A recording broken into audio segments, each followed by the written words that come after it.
the Jaipur bookmark reflects the core values of the publishing industry, and it brings together some of the greatest publishing professionals from around the world.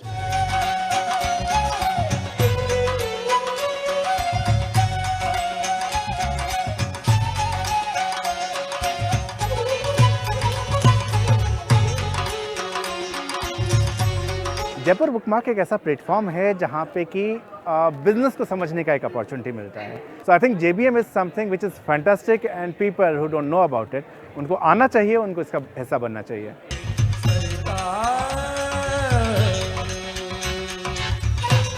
Jaipur BookMark. Come and celebrate literature, meet authors, agents, publishers.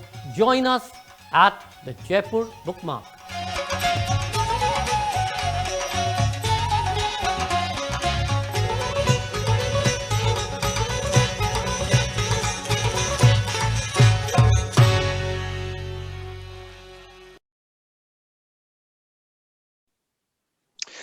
On behalf of Jaipur Bookmark Festival advisors, Aditi Maheshwari Goyal, Namita Gokale, Naveen Kishore, Neeta Gupta, and Urvashi Butalia, festival producers Sandra K. Roy, and everyone at Teamwork Arts, we welcome you to the 8th edition of the Jaipur Bookmark. The Indian publishing industry has grown rapidly with the world's attention converging on it. Creating a meaningful business-to-business platform for publishers was thus essential, and the Jaipur Bookmark was conceived to run parallel to the Jaipur Literature Festival. In the 7 years since its inception, JBM has fast emerged as a nerve center for the South Asian publishing industry and is indeed a focal point where books mean business. In 2020, the world grappled with a pandemic and businesses learned to reinvent themselves and adapt to entirely new digital idiom.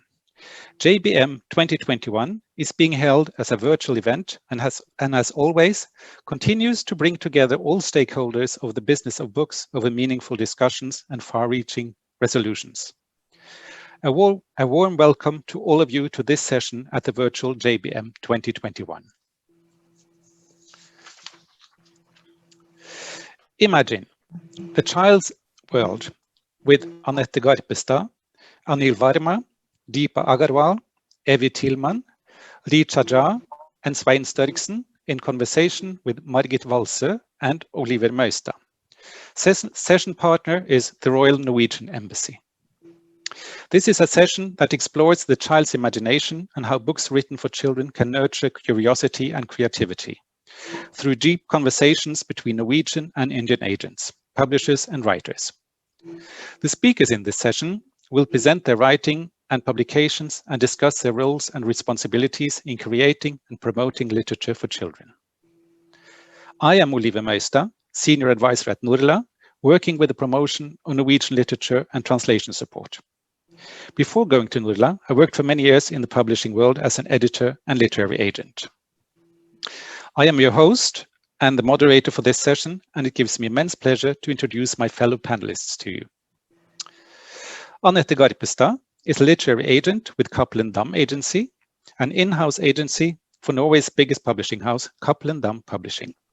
She has worked in a variety of positions with books since 1994, both as a bookseller and in publishing, before starting out as an agent in 2016. Anil Varma has traveled all over the world to organize exhibitions. He has managed the largest bookshop for Hindi books in central Delhi and exported books in Hindi and other Indian languages to various countries. He also publishes children's books. Author, poet, and translator Deepa Agarwal writes for both children and adults and has over 50 books published. She has received this NCERT National Award for Children's Literature and Historical Fiction, Caravan to Tibet, was on the IBI Honor List 2008. Her work has been translated into several Indian and other languages. Evie Tillman from Oslo Literary Agency. Ever since reading H.C. Andersen and Astrid Lindgren as a child, Evie knew that the world of books was her place. She has a university degree in literature, has worked for many years as an editor at Aschehoug before starting out as a literary agent for children's books and young adults. Richa Jha is the founder of Pickle Yolk Books, a young trailblazing boutique publishing house for children's picture books in India. She's also an editor and an award-winning author. Svein Størksen is the editor and owner of Magicon Publishing in Norway. After having worked as an illustrator and graphic designer for many years, he established Magicon in 2007. Størksen is particularly interested in picture books and the combined narrative by texts and images.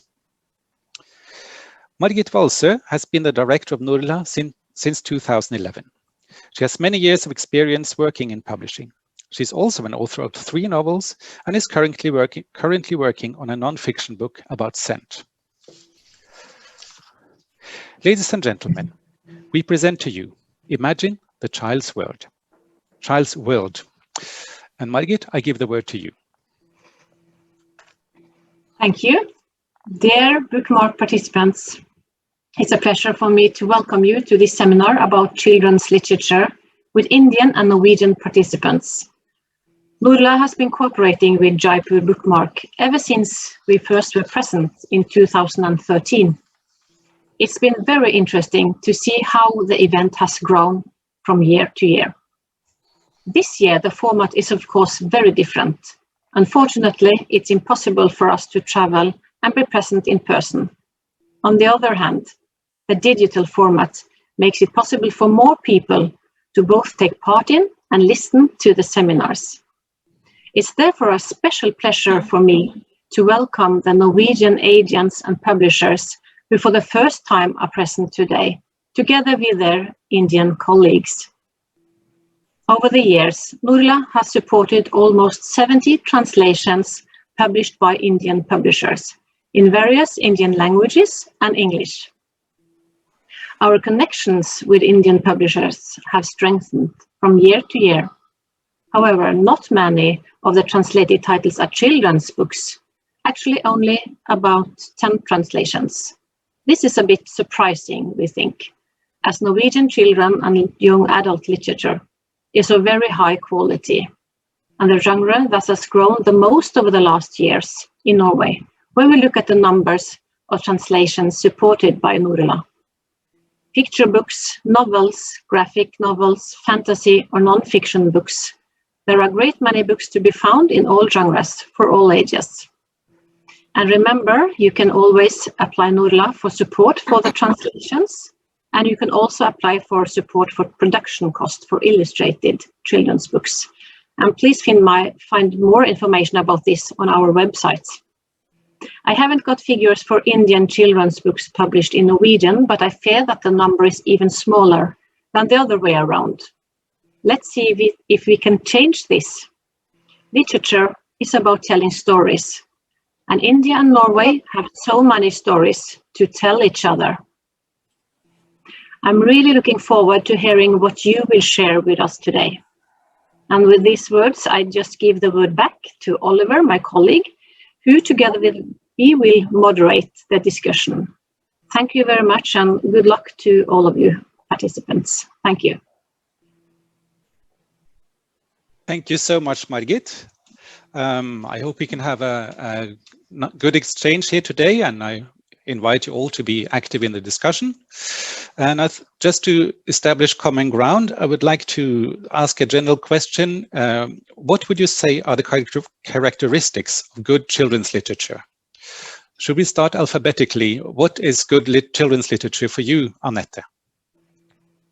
Well, good literature for children for me would be anything that gets the child really immersed into the storytelling and also get them started with flipping the pages of a book. I always find it magical when this happens, when you start telling a tale and you can see instantly how this light is lit in the eyes of the child.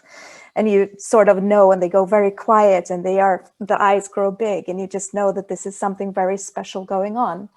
I also find it very interesting with illustrations and how different types of illustrations work with children.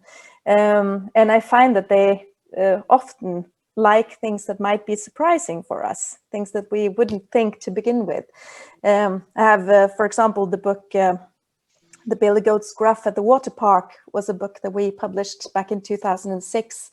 And it was a very peculiar book. I actually thought it was too original and I couldn't really see how it would work with children. I was very skeptical at the time. And it has become the most popular children's book in Norway through times. It has sold in almost 200,000 copies. And it's the one book I know by heart because I've read it like 100,000 times to my own children. So it's, I think that that's sort of something that we need to remember, to just look for the surprises in the children's books as well. Could you just repeat the title of the book for those of us who don't know it? It's The Billy Goat's Gruff at the Water Park. It's written by Bjørn Frørvik, and it's illustrated by Gry Morsund. Very, very childish illustrations and highly original. Yeah. It's a very, very nice book. It is. What about you, Anil? What is quality in children's books for you? Books are a window to a child imagination, we all know. And providing books which can open this new world to them is a major concern for us as publishers. And I'm sure the same would be for the authors as well. As far as I think, there are a few things which can make a good children book. Number one is the stories need to be imaginative and help the children take a flight to the magical world. The flying carpets, the magical trees, superheroes, those sort of things, basically, I feel are the one where a child would like to read. And I think the characters in the stories need to be interesting. I remember I read a book where a child was the center of attraction in that particular book. Everything was going around him. So I personally feel these are probably the things which a good literature, a good children literature should have. Mm-hmm. Thank you. So it seems imagination is something that is vital to children's books. What is it for you, Deepa, when you are writing your many children's books? What is driving you? What is the characteristics of your books? I feel that a good children's book should open up the world, the vastness of the world, to the child's mind. And, when you observe a child growing up, you notice that each new experience creates such excitement in them, whether it's even the, mooing of a cow or the feel of the wind on a child's face. You can see that delight in their eyes, you can see them blinking and smiling or repeating a sound. And this process continues as they grow older and older. And I feel this is what a good children's book should reflect: the sense of wonder in the world, the feeling of discovery. And apart from that, it should explore not only their inner world, the world of emotions, but also let them get many different kinds of experiences, because that is what literature is all about, living the lives of other people, understanding other people.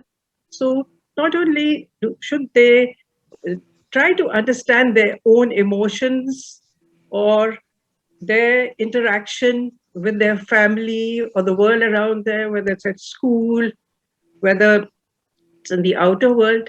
And then apart from that, I think it's very important that books empower children, because how a child feels. A child is always being, dictated to by adults.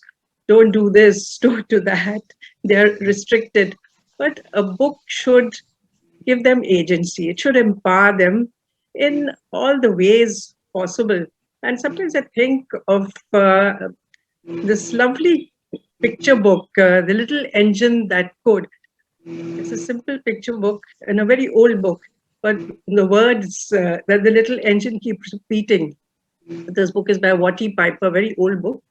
And the engine keeps saying, I think I can, I think I can.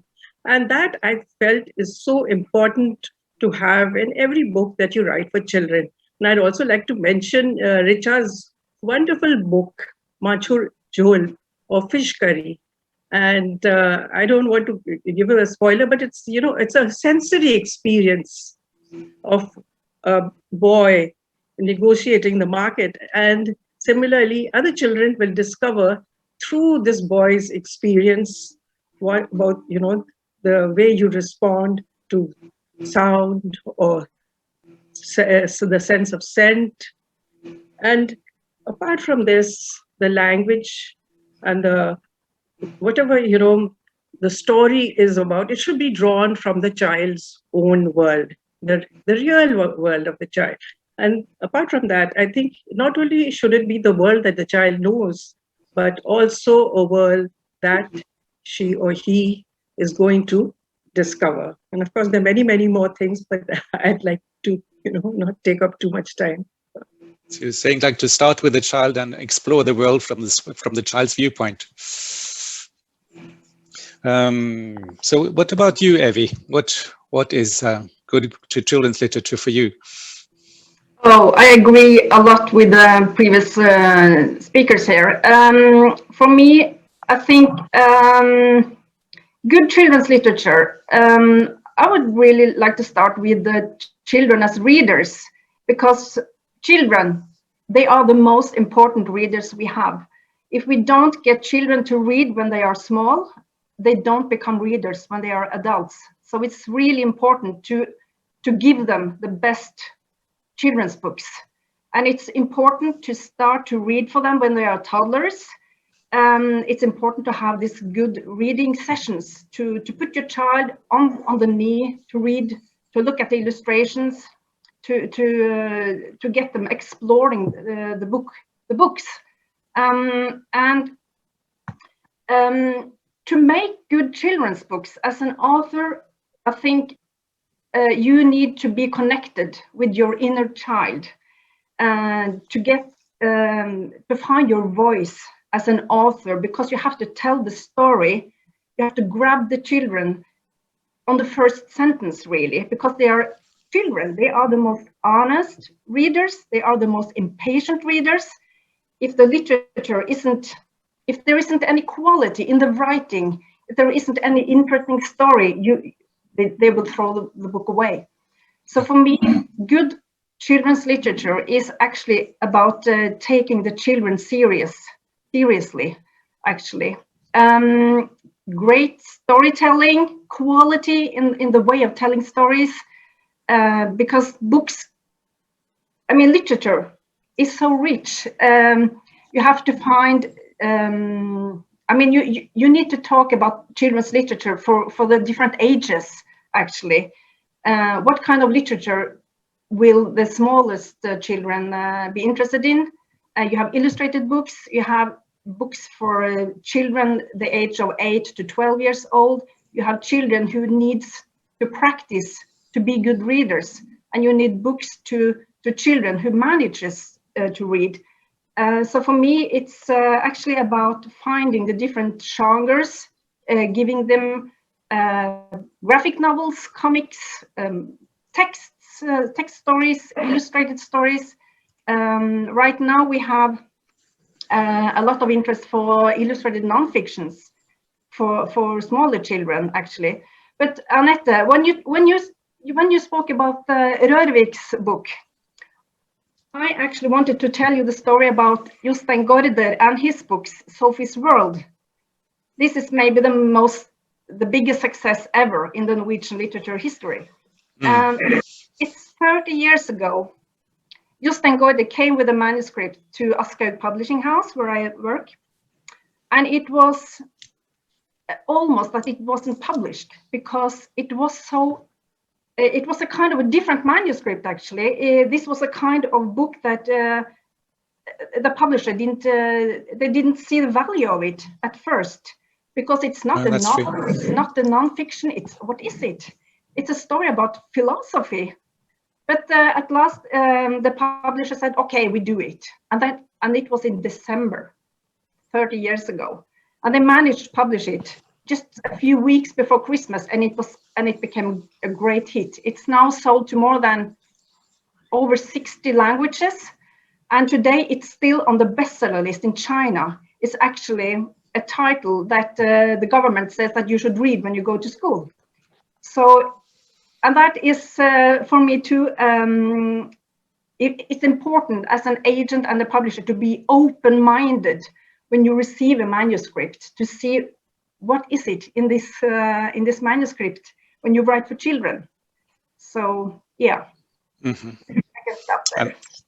And the next success is always a surprise and always different from the last success. That's the magic of publishing. Yeah. So what is it for you, Richa, when you write books or publish books? Yes. So similar to what everyone's been sharing, I think that main thing is the wonderment that Anik spoke about, the sparkle in the eyes when the child comes to that one book holding in the hand, and Deepa and Anil also. Everyone's been talking about the one sense of wonderment that a child gets when reading a good book. And everything associated with that. So it's the escape into a parallel world and opening up, their world to so many alternate possibilities, which is so exciting. So that's one part of it. But on the other hand, it's also a good book will also offer the reader a glimpse of themselves between the covers. So on the one hand, you're going into an escape into a parallel world. And on the other hand, the same book will also, if it's a good book, it will also give the reader a glimpse of themselves, which is very, very empowering for a child. So these are two sort of, in parallel they work. And for me, it's also important that the child gets acquainted with not just themselves, finding themselves in the book, but also getting acquainted with the concept of the other. So whether it's the other person, the other perspective, the other, ways of living, ways of thinking. And that sort of, brings a sense of empathy in the child, which I feel is very, very important, especially when the child is very young and they're just getting introduced to letters, books, words, and all those. And I mean, apart from this, what really stands out for me in a good book is that whole thing about empowering the child to start questioning the given. For me, that's a very, very important virtue that a solid, good book should have, children's book. Because unless the child is able to break out of that pattern of already something that's been handed down, ways of thinking, patterns of thinking, believing, and a good book gives them that tool to start questioning. I feel that's very, very important. So for me, I feel that would be the most important thing in a children's book. To stimulate thinking, imagination and thinking. Imagination and thinking, the pause and think, and then question. So. And for you, Svein? There are so many reasons, and I totally agree with all the reasons that you have already mentioned.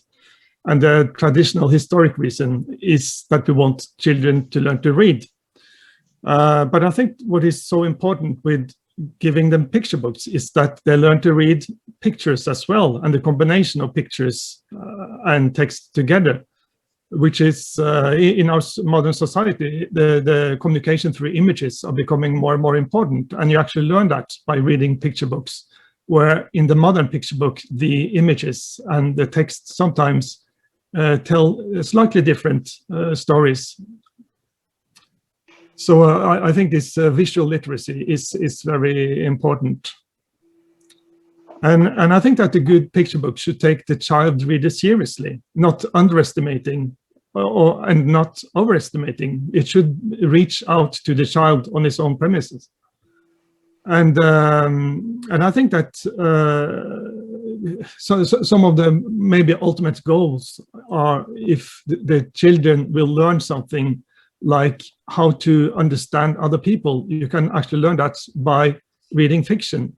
How to respect other people. We can teach them empathy through big books. And that's maybe one of the most important lessons. And I think that the really good picture book or the really good children's book is not over when you close the back cover, because that's the moment when the conversation starts. That's when the child maybe starts discussing with the parents or other co-readers. And the good picture books will last for years, be read over and over again, and maybe be read by new generations. Thank you.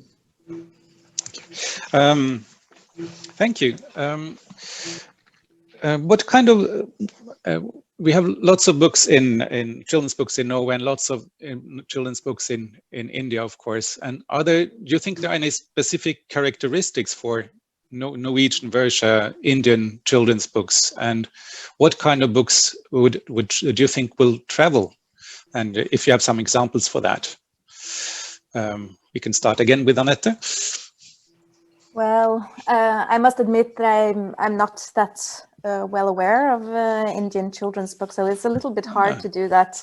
But you can talk about the Norwegian ones. That's what I was thinking. I can talk about the Norwegian ones, indeed. Well, when it comes to what books will travel, I think that we can all sort of agree on the universality that it needs to have.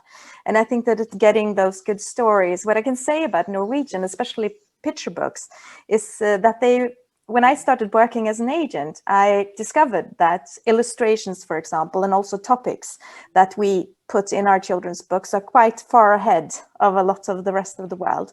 So some of the illustrations and some of the topics is sort of something that we have been working with for maybe a decade before some parts of the world follow in many ways.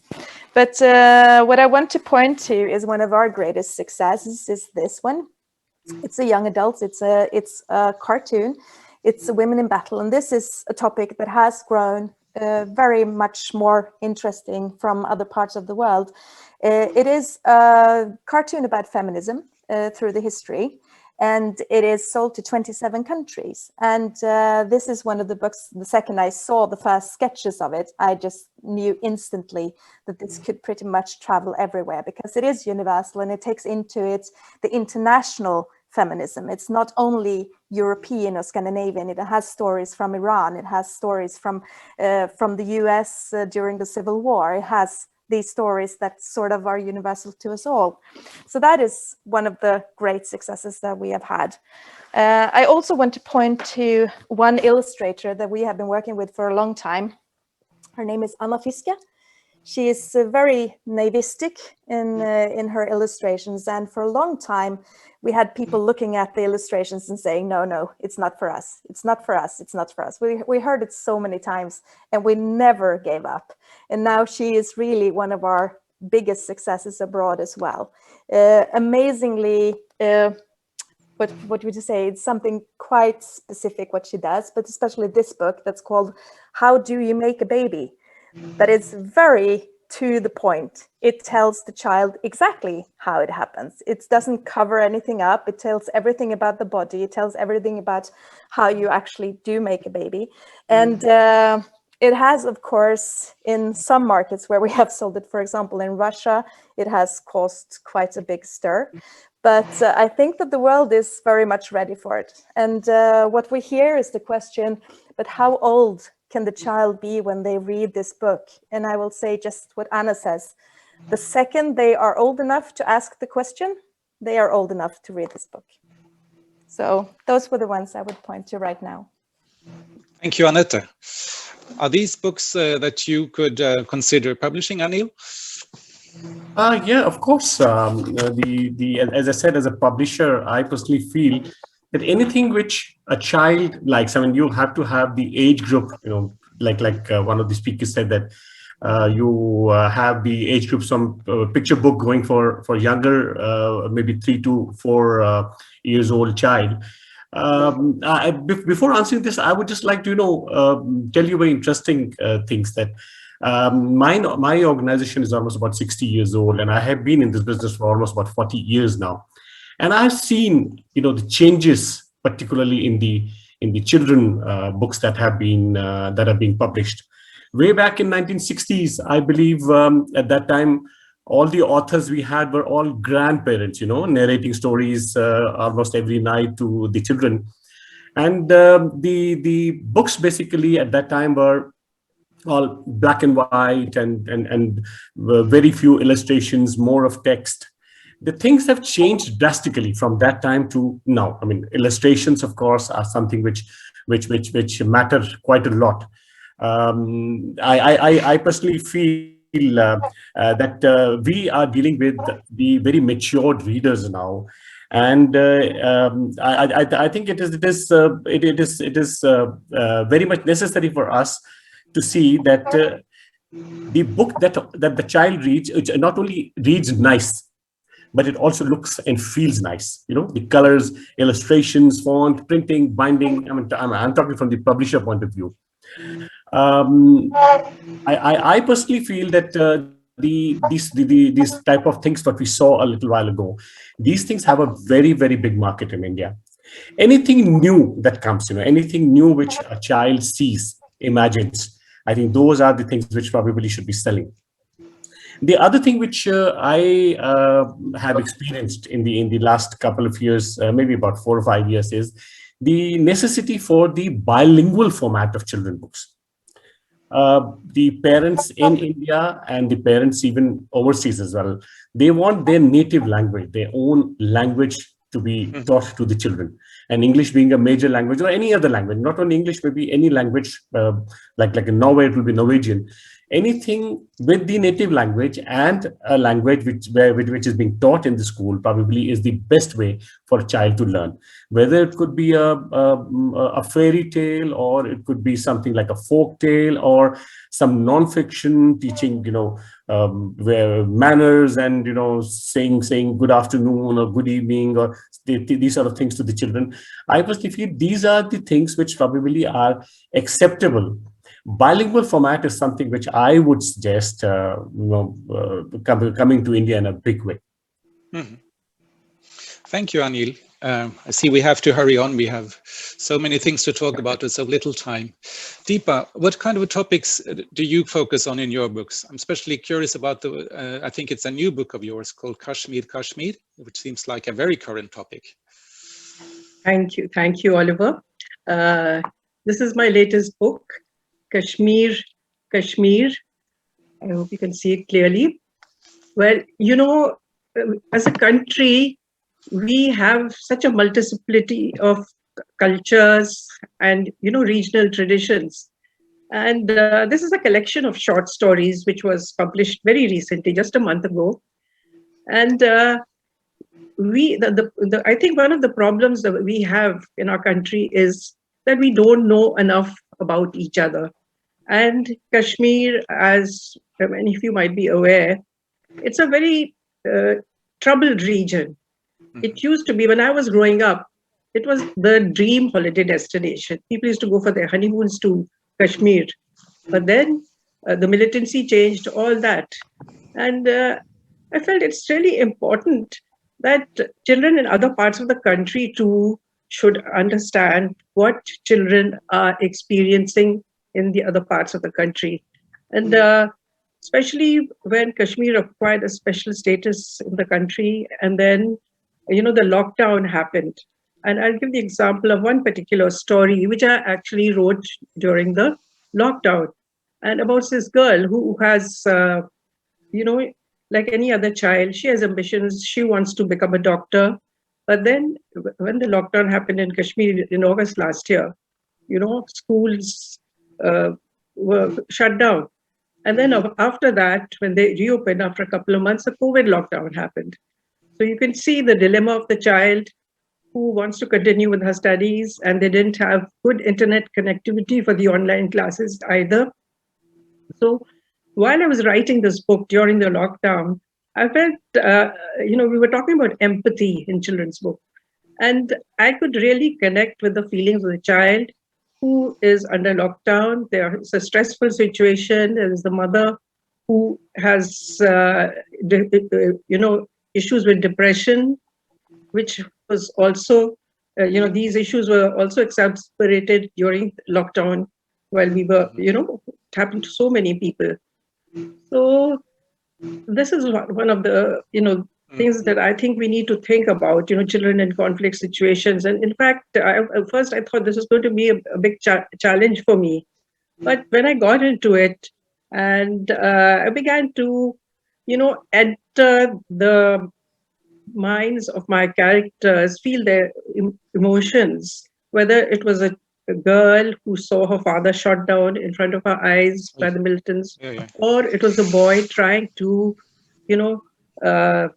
get over his fear of the men in uniform, which is a very common situation in this area. So these are stories really. That is what I think. Yes. So these are stories These are stories. These are all short stories. It's not one book. These are short. So these should be interesting not just to an Indian audience, but also to readers in other parts of the world. Oh, would you like me to read a bit? No. I say this would be interesting for readers other parts of the world as well as in India. Yes, I'm sure. But I write in a variety of genres, and I can show you a couple of my other books. This is historical fiction, Teenage Diary of Noor Jahan, the Mughal Empress. It's an imaginary diary. I mean, she never wrote a diary, but this is an imaginary diary. And it was good fun trying to imagine her as a teenager. And this is a non-fiction. This is a book about the exploration of Tibet. This man, Nansing Rawat, he explored Tibet in disguise during the 19th century. So that's the one you got the prize for. Recently, this is the book I actually got, which was on the Evie honor list. But recently, this was also on a list. And this is a book, a fantasy on the theme of education for girls. So thank you so much. I'm sorry, I think we just have to go on because we have so little time. So I'm sorry. Evie, I'm sorry because of the time. Evie, what kind of books do you think can travel from your side? Well, many books can travel, actually. We have seen that. The last year, we have seen that especially children's books are traveling from Norway out to the whole world. One of our successes from last year is this one. It's a illustrated nonfiction book for readers 10 years and up. It's called The Girl Book. It's a guide to puberty. And as Annette also said, in Norway, books for children, there is only one rule, and that is that there isn't any rules. You can write about everything you want. And also this one is one that is very direct. It's written by two doctors. It's about sexual health. It's written in a language that it's really easy to read and understand. One of the most important things in life is actually to know yourself and to know how your body works. And this is full of science. It's not any myth in this book. It's you get to learn about your body, how it works, and also about your feelings and how you develop from a child to a teenager. And this is sold to 17 countries so far. The previous book these two authors wrote was The Wander Down Under, which was a book for women, young women and older women. It's sold to nearly 40 languages. Again, knowledge is really, really important when you write nonfiction. Beautifully illustrated. What is also very important for us now is that our books as children, the big competition now to get children's attention, to take them into the books, is that we have to compete with social media, with YouTube, with films, with gaming. So it's important to make solid, seriously good books, nicely made, beautiful illustrations. You have to capture them. So thank you, Evie. Okay, sorry. Thank you. No, I'm just because of the time. Yeah. Richa, what kind of books would you recommend? Okay, so very, very quickly, in a couple of minutes, I'll give you a glimpse of the kind of picture books that are doing well for us internationally. So you'll get a feel. This, for instance, is a book. These are just the sheets that I have. This is a book. It's called It's My Upside Down World. Beautiful book about sibling rivalry, sibling bonding, and a whole host of it. It also brings in a bit of that Orwellian sort of big brother is watching kind of a feel. I can see the agents and the editors around the world getting pretty excited about this title of ours. The other one that's had a pretty good, excitement to go is something called It's Dark. It's about a child whose world becomes totally dark, feels totally dark because the mother's gone away. And she's gone away because of cancer, but then that's something we get to know only towards the end of it. So it's a bad. This is a book which seems to be. We talked about the universal feeling of universality that really can get transported everywhere. This is a book that has that. Then this is a title which has done very well for us. It's about childhood nudity. Now, for a country like Norway, it's not maybe you wouldn't be raising eyebrows if you see nudity. It's pretty much normalized, I would assume. In India, it's a complete no-no, and for a child, to be just flitting around from one place to another, not wearing clothes, and wanting to be wild and dance, free, is something which is a bold statement to make. And I'm really glad that the book has done really well in India, of course, and it's doing pretty well internationally for us. It's also a White Raven title. It's beautiful. And this book, again, this is another White Raven title. This is, again, another gorgeously illustrated book. It's about a girl's journey from being a voracious reader to being a sort of contemplative writer. Again, that entire universal sort of feel in a picture book, because it could be the journey of any creative person. And beautiful, again, gorgeous illustrations that we have inside. So, these are the kind of books I feel are doing well. This is a rather simple book, which is doing extremely well. It's called the Manic Panic because it captures, this whole thing about the parents being always online, on screen, and the child sort of being at the receiving end of it. So it's a role reversal sort of book, very funny, and this is doing well. So, Thank you so much. Yeah. Sorry, we are almost running out of time. Yes. And you, the panelists, have time to communicate online afterwards as well. Yes. Svein, what about you? Which kind of books would you present to the world? Yeah, I would like to take the opportunity to show you the book that has proved very successful abroad for us. It's this one. This is the English edition. It is now currently sold to 35 languages, and these wall of books are all different editions, but those are only 16. So we have actually twice that amount. I think one of the reasons that it has done so well is that it is unique. It's refreshing. It's something that you haven't really seen before, and that's always valuable when you present books to foreign editors. It looks like a counting book, and it is a counting book, but it has much more to offer.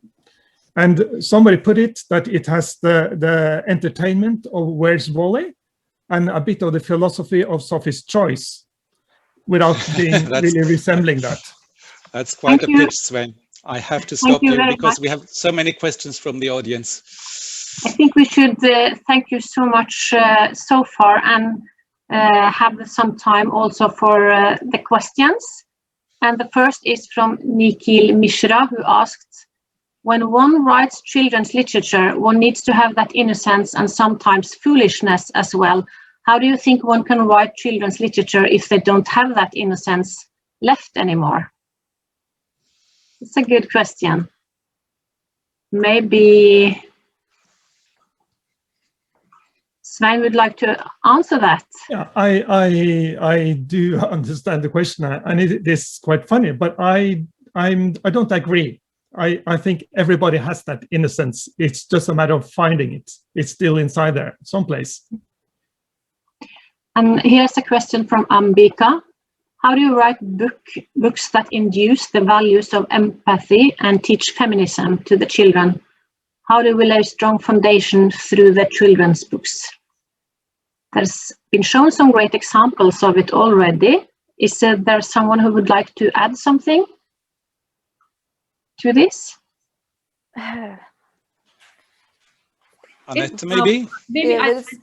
Okay, it's a very hard question to answer, because of course reading about feminism or looking for the topic of feminism is one thing.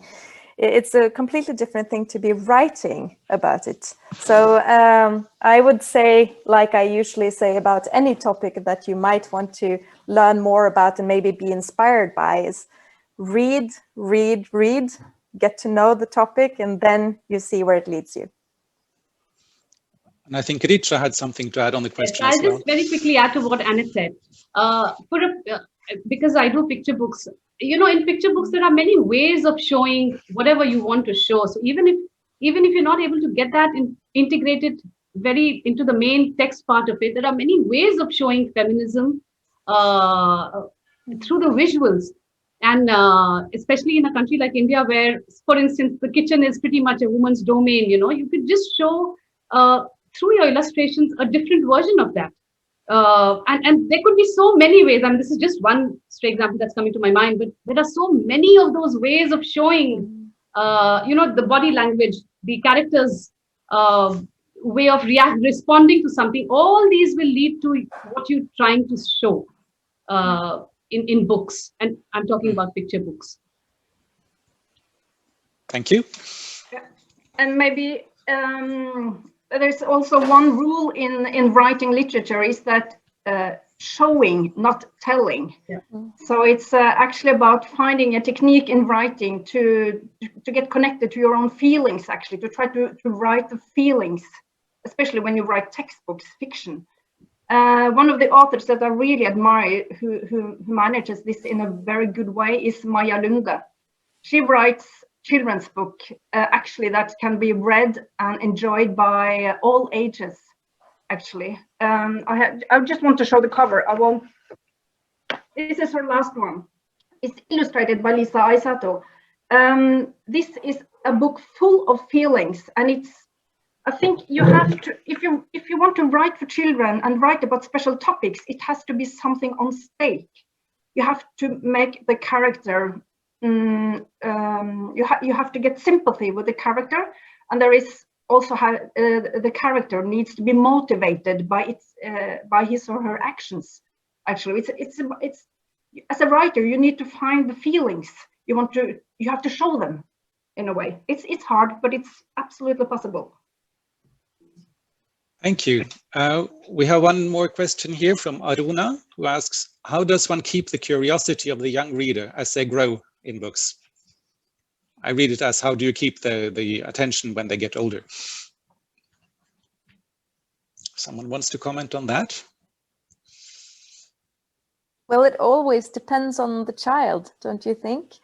Different children needs different motivations, but I think that the one main issue is always surprises. Always keep on surprising them, and not take their attention for granted. Always sort of, like Evie was saying before, always remember that you need to have the books of good quality, and you need to sort of cater to the fact that don't underestimate the child, but also don't overestimate the child. That has been also mentioned here today. So, but surprises, I feel, are at least in my house, where we have 4 children, that's sort of the main issue. And I think also by just letting the child choose what they want to read.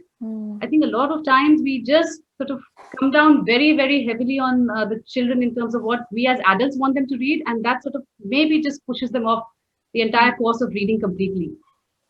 Because the child will willy-nilly end up finding the book that they like, he or she connects with, and that is what will keep the curiosity going forever. And I feel it's the duty of the school as well. They should not restrict themselves only to the textbooks. I think they should have extra classes to make them read something what they want. I mean, other than the school textbooks.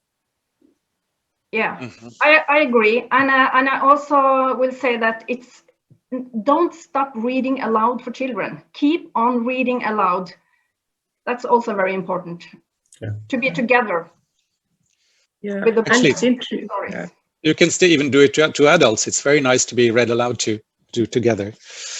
I think we have to wrap up. Thank you so much. I'm sorry we could have gone on for a long time, and there's so many topics to talk about. And I encourage you all to go to the websites of the various publishing houses and agencies to see more about your books, because you had far too little time to present your books. And there's so much to find and discover. So thank you to Annette Garpestad, Anil Varma, Deepa Agarwal, Evie Tillman, Richa Jha, and Svein Sterksen for this intriguing and informative session. Thank you, Margit, for being co-moderator. And a big thank you to the session partner, Royal Norwegian Embassy, and to you all for being a wonderfully attentive audience. All the Jaipur Bookmark sessions will be available to view later on the Facebook page and YouTube channel. Once again, we would like to thank all our advisors and partners for generously supporting us. And we hope you all enjoyed this conversation and will stay tuned for the OJAS Art Award. Thank you once again. And now we present an interesting reading from the JBM short series.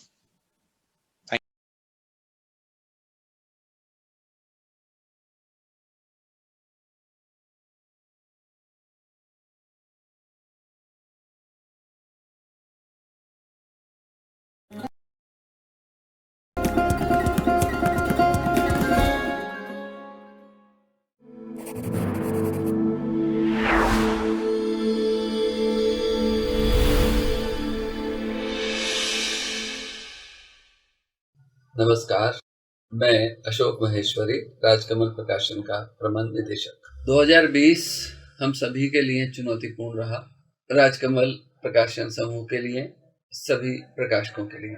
ऐसी स्थितियों में भी राजकमल प्रकाशन समूह ने अपने पाठकों को निराश नहीं किया। लॉकडाउन शुरू होते ही हमने सबसे पहले लाइव कार्यक्रमों की शुरुआत की। व्हाट्सएप बुक की शुरुआत भी इसी समय हुई। ये व्हाट्सएप पुस्तकें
नमस्कार, मैं अशोक महेश्वरी, राजकमल प्रकाशन का प्रबंध निदेशक। 2020 हम सभी के लिए चुनौतीपूर्ण रहा, राजकमल प्रकाशन समूह के लिए, सभी प्रकाशकों के लिए। ऐसी स्थितियों में भी राजकमल प्रकाशन समूह ने अपने पाठकों को निराश नहीं किया। लॉकडाउन शुरू होते ही हमने सबसे पहले लाइव कार्यक्रमों की शुरुआत की। व्हाट्सएप बुक की शुरुआत भी इसी समय हुई। ये व्हाट्सएप पुस्तकें 75 दिन तक प्रतिदिन पाठकों तक पहुंची पाठकों ने सराहा। कभी कभी तो ये 250 पृष्ठों तक हो जाती थी। व्हाट्सएप बुक रोज 30,000 पाठकों तक पहुंचती और पढ़ी जाती थी। इसमें नई से नई रचनाएं शामिल होती थी। नेट से, सोशल मीडिया से उठाई गई रचनाएं, चुनी हुई रचनाएं भी इसमें हम शामिल करते थे ताकि इसकी निरंतरता और सामयिकता लगातार बनी रहे। हमारा आगे भी प्रयास यही है, पाठकों के साथ जुड़े रहना, पाठकों का विश्वास बनाए रखना। कोरोना संकट ने समूचे व्यवसाय चक्र को प्रभावित किया है। प्रकाशन व्यवसाय भी इससे अछूता नहीं है। इस समय में सारे पुस्तक मेले, लिटरेरी फेस्टिवल, साहित्योत्सव बंद हो गए, जबकि ये लोगों के मिलने जुलने, लेखक पाठक संवाद और पाठकीय, लेखकीय, प्रकाशकीय गतिविधियों के केंद्र हुआ करते थे। ऐसे समय में जयपुर के लिटरेरी फेस्टिवल की याद आना स्वाभाविक। यह दुनिया के सबसे बड़े साहित्योत्सवों में से एक रहा है। जयपुर लिटरेरी फेस्टिवल फिर से शुरू हो, हम यही चाहते हैं। जल्दी से जल्दी यह होना चाहिए। कोरोना को हराने का वक्त आ चुका है। हमें पुस्तकों को विश्व पटल पर ज्यादा से ज्यादा पाठकों तक पहुंचाने के लिए प्रयत्नशील होना है। यह सही है कि देश के मौजूदा शैक्षिक, सामाजिक, आर्थिक हालात पुस्तकों के लिए, विशेष रूप से साहित्यिक पुस्तकों के लिए ज्यादा गुंजाइश नहीं है, परंतु हमें एक शिक्षित समाज का निर्माण करना है, पुस्तकों को आगे ले जाना है। इसके लिए प्रकाशकों की बड़ी भूमिका है। राजकमल प्रकाशन समूह इस भूमिका को निभाने के लिए तैयार है। हमारी कोशिश रहेगी कि हम आगे भी अपने पाठक समाज के साथ निरंतरता में जुड़े रहें और देश को आगे बढ़ाने में, पाठक समाज के साथ रिश्ता कायम रखने में निरंतरता के साथ आगे बढ़ें। धन्यवाद।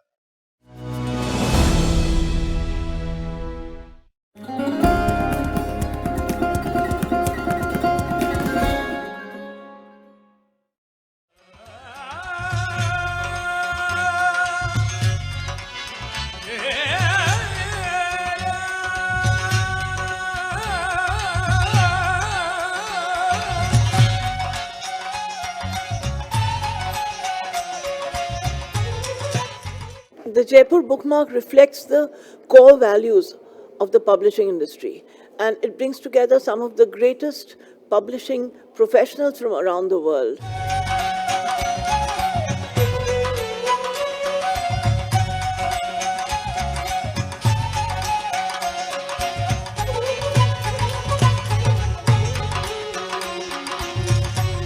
जयपुर बुकमार्क एक ऐसा प्लेटफॉर्म है जहाँ पे कि बिजनेस को समझने का एक अपॉर्चुनिटी मिलता है। So I think JBM is something which is fantastic and people who don't know about it, उनको आना चाहिए, उनको इसका हिस्सा बनना चाहिए।